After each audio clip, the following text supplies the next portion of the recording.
First law states that the leaf will remain nesting on the branch until external force is applied to it.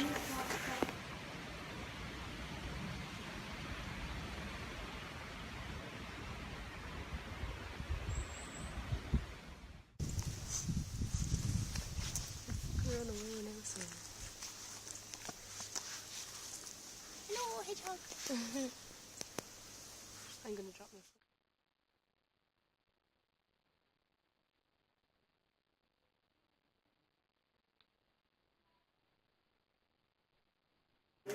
Gravity is the force that pulls objects towards each other. The egg is pulled towards the ground and breaks. Velocity is how fast and in what direction an object is moving.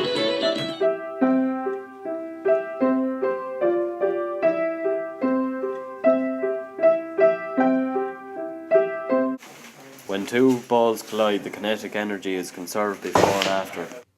Impact is the high force applied over a short period of time which makes the ball move. Drag is when forces are pulled in opposite directions.